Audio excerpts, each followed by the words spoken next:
So hello, Enzo. It's very nice to see you. How are you doing this winter evening? Hey, Ritis. Everything is fine here. From my personal and private aviation office, which is my home at the moment, as per many other colleagues all over the world. I know you are particularly focused on regional connectivity within Europe and maybe even on airports, I'd say. So I wanted to ask you before we go into what's the current state of the market and what's the future. I wanted to hear like what was 2019 like, especially for regional airports within Europe. We had the record-breaking 2019. Everybody was very happy in 2019, and the mood switch. But for regional airports, what was the situation like? Well, the situation before COVID was quite thriving.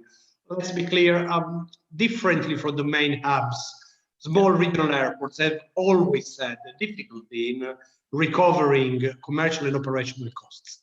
And this has always been a challenge. On the other hand, because of the role they play, which is also a very important social role, connecting people and economies in niche areas of Europe or all over the world, their role has always been considered very important. And obviously, in the last 20 years, the boom of the low-cost industry has allowed for many of these airports to come up on the map and incredibly develop their regions in terms of tourism. 20, 30 years ago, we probably didn't know half of the destinations that we are aware of now. So before COVID, situation was okay.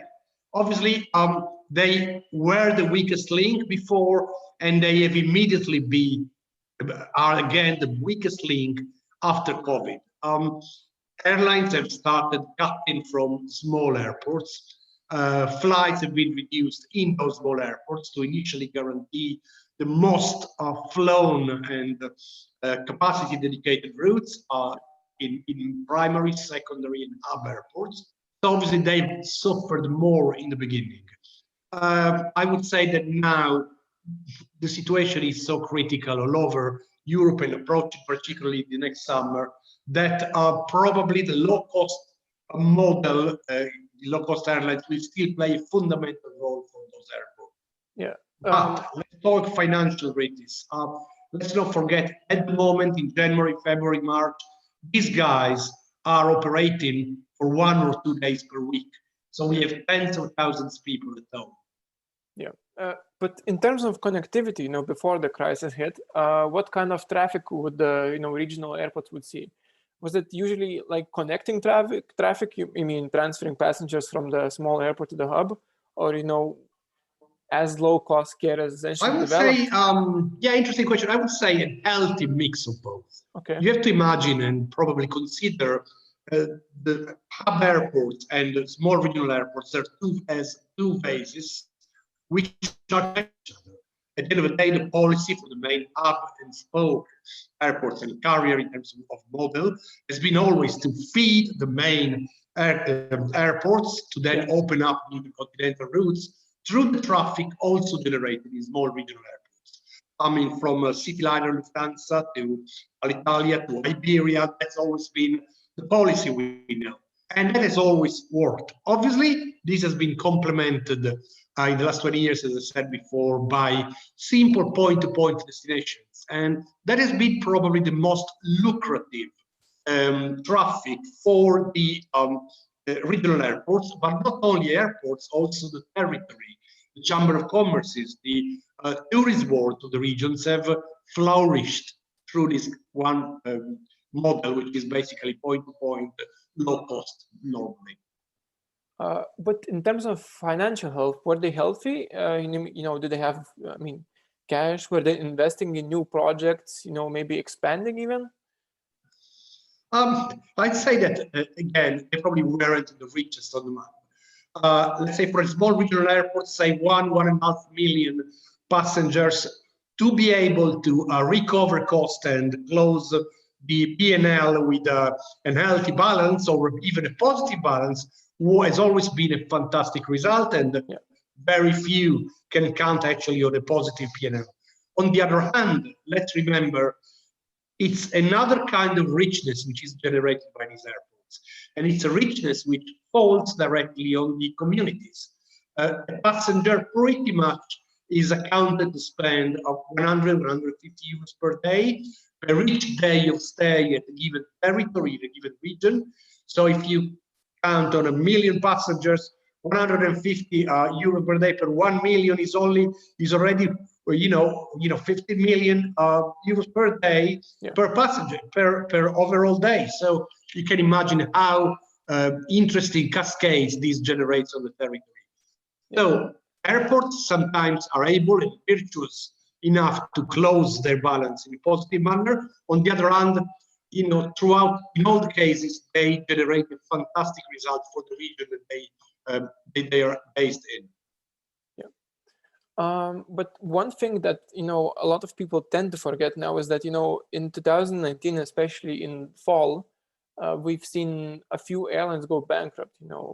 Whether it be Adria Airways or the Italian Ernest Airlines, which actually collapsed in the early 2020, and Flybe, which also collapsed in early 2020.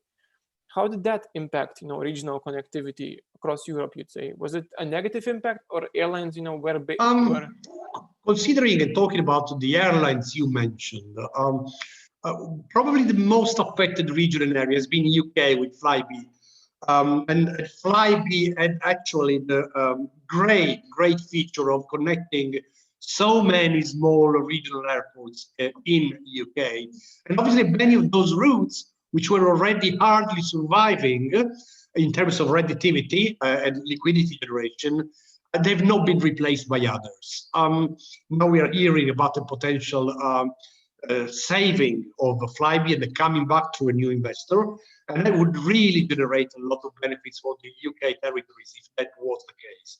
On the other hand, if we stick to examples like you mentioned, Ernest Airlines or others, well, those guys were serving routes pretty much in competition with other low-cost and legacy carriers. And I'm thinking about, for instance, the Albanian market served heavily, and the Ukrainian market served heavily by Ernest. Well, those markets were also served by a lot of other competitors. SkyUp and Ukrainian Airlines on one hand, but then Wizz Air and Ryanair has immediately filled the gap, and now they are amongst the main operators in those markets. So I think, to mention a Latin proverb, natura horror vacui, every time you leave a filling in a market, if that market is worth, that will be filled again by a competitor, and that has been the case. Yeah, but do you think that, and as we transition into the crisis essentially in our interview, do you think that regional airports do not get the same attention that they maybe deserve? Because as you mentioned, they could potentially bring so much benefit to the local region, especially if it's like a small regional airport where no other airport serves it, and essentially the only connecting thing between it and the outside world, in general, like maybe, if it's a small Italian airport with a German, maybe airport served by Wizz Air, Do you think they simply do not get enough attention? It's rather than attention. We are living in such a tight financial world in terms of airlines that every airline, when it comes to carry out or open a new investment, they really need to balance capacity versus yields versus costs. And that those airports are not famous for generating high yields. In other words, give a slot to EasyJet in Paris Orly or in Košice, well, they will go for Paris Orly because it's a congested airport. They can extract an incredibly strong value from the tickets, and they will choose to dedicate that capacity, in this case, for this example, Paris Orly. This is to say that you have to be the right airline, you have to choose the right business model, and I'm thinking to Volotea.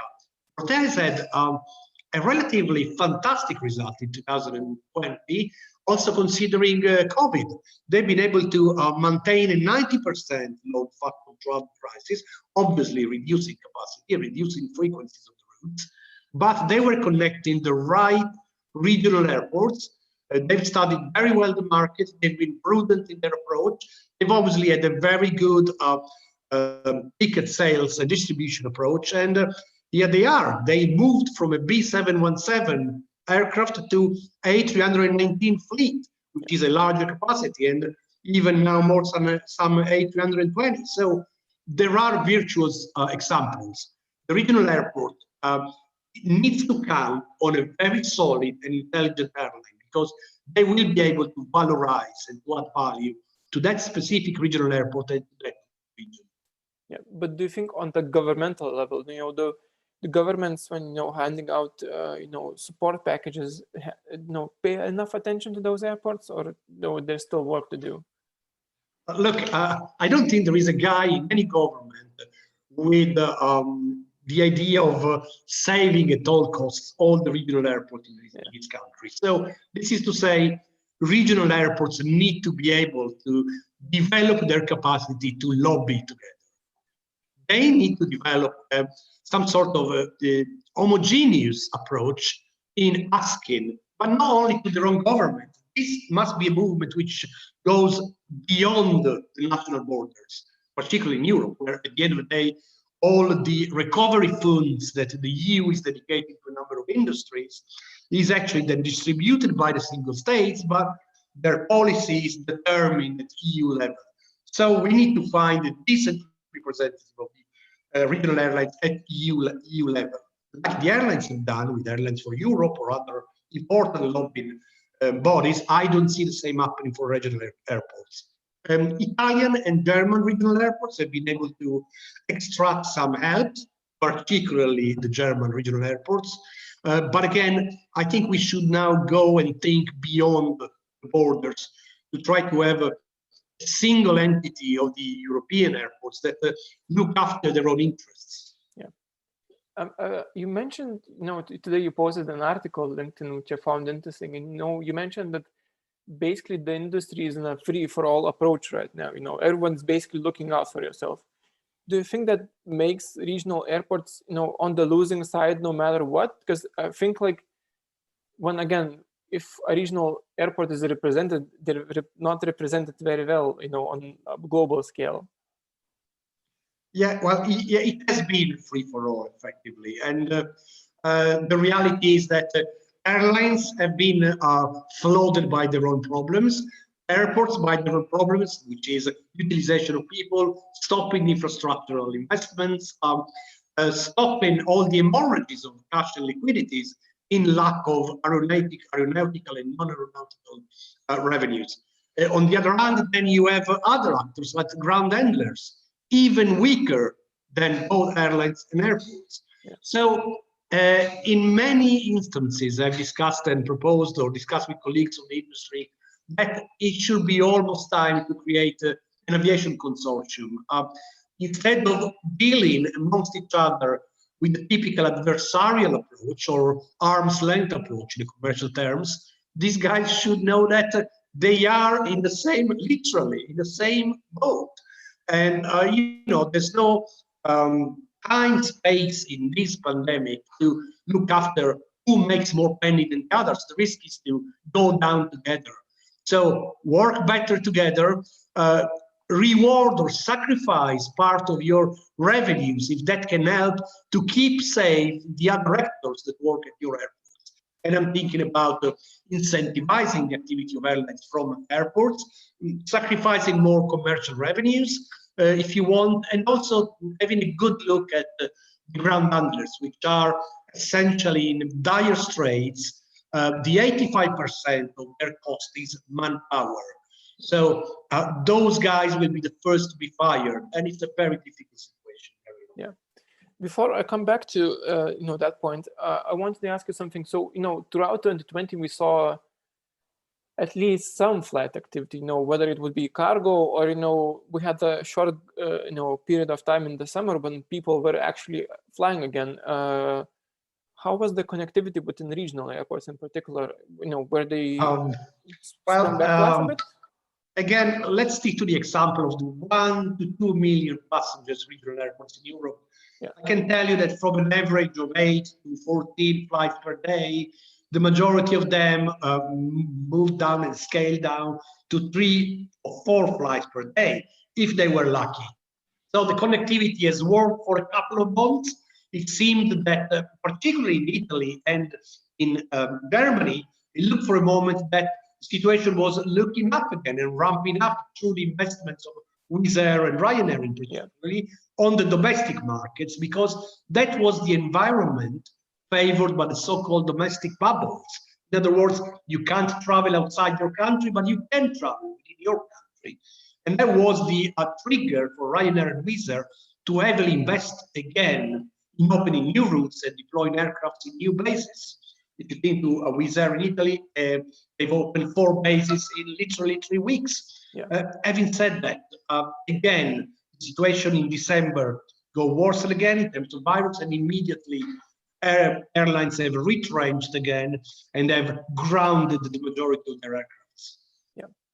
So, as we, we once will, move on past the crisis, but, do you think that, like much in airline, I have heard many airline executives saying that, we'll see much consolidation going forward, especially in Europe, where, the market is saturated by many airlines. Do you think that maybe we will see the formation of new airport groups, where one company essentially controls many airports across a region, or maybe, Well, it's not very lucrative at the moment to run an airport and also to run an airline, I have to say.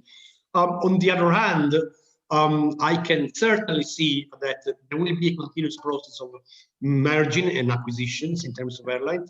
Others will go bankrupt and their markets will simply be replaced by other incumbents. In terms of airports, I think that at the moment, these big infrastructure and management firms that own airports, in the case of private airports, will have to work like crazy to recover money, to recover the money that they've not made in 2019 and 2020.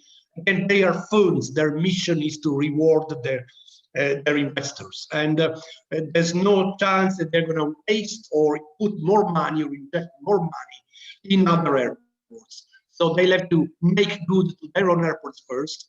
There will be scope, though, for big funds to become interested in major intercontinental hubs, because many investors in those hubs have also other businesses, and they might decide, because of the global problems of the economies, to retrench their interest in other areas and leave airports around. So we might see some interesting offers being made for major airports in Europe and all over the world in the next few months. But what about airlines? Do you think, from the perspective of airlines, we've been talking about the fact that people want to travel essentially. We were not able to travel properly for like what's now, almost a year.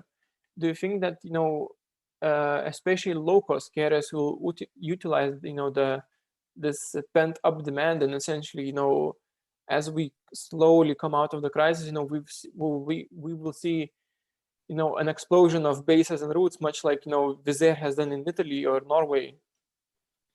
I was talking to a very good friend of mine who works for ANA Airports in Portugal, and he agreed with me. Look, Enzo, we all want to fly. The sentiment is great. Everybody wants to get aboard of a flight and go. The point is, well, that is the sentiment, then there is the reality.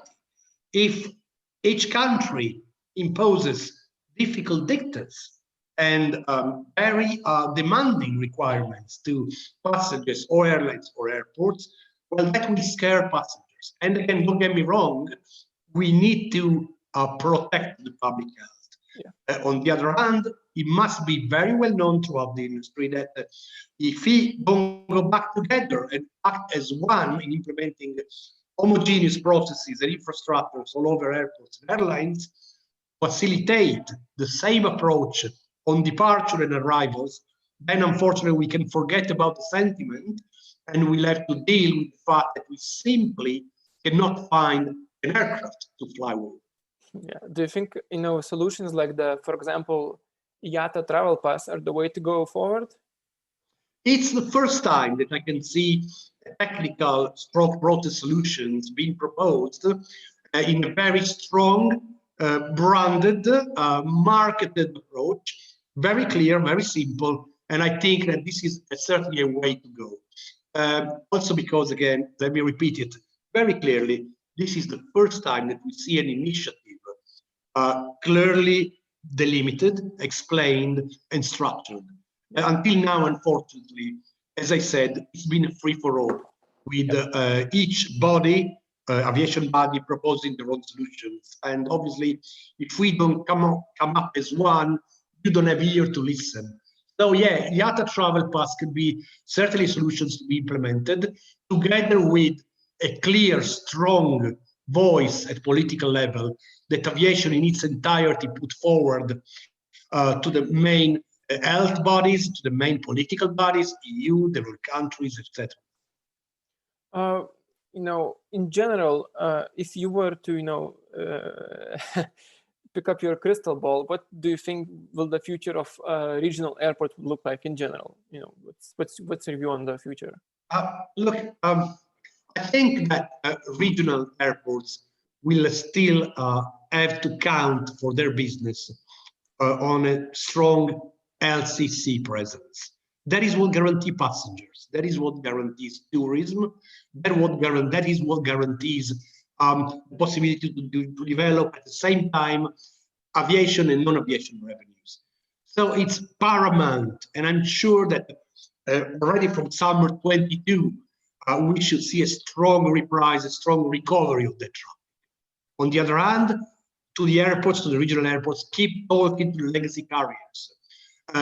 You need to know where the wind is going. You need to see which kind of intercontinental markets are opening up first to be able to push for feeding traffic at the European hubs, to then be able to connect to the remaining parts of the world.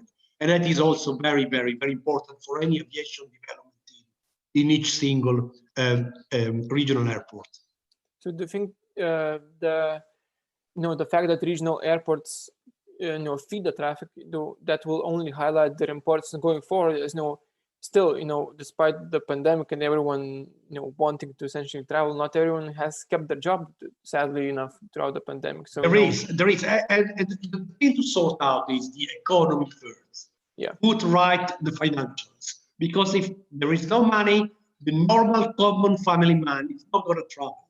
Yeah. It's not going to travel because of job, because of tourism, because of general consumers. So the financials are extremely important. Propensity to travel is an outcome of the overall financial stability of a country. So if that country is bankrupt, well, we're going to see less tourists going out. Yeah. Before I let you go, there's one thing I always tend to ask, and it's very interesting to me. What are the responses like? You've talked at the Air Convention, numerous times. Presented physically in person in Vilnius, and then you've presented, I think, on Zoom as well, right? Yeah, indeed. So do you think, face-to-face connections could truly be replaced by Zoom and various other platforms? No, never. I think that face-to-face connection is still key. Not only to explain things to your peers, but also for business. Like commercial negotiations where you discuss millions in terms of sales and buying. What can replace the human contact, the eye contact, the body language. So again, human contact is what is very much needed again, financially, commercially, and also from a human point of view. On the other hand, thanks God for Zoom. If Zoom wasn't there in the last couple of years, then I think the recession would have been much worse for everybody. I guess that sums it up perfectly. All right, thank you, Enzo, for your time. Have a pleasant evening, and let's hope for a better tomorrow. Always a pleasure. You take care. Thank you.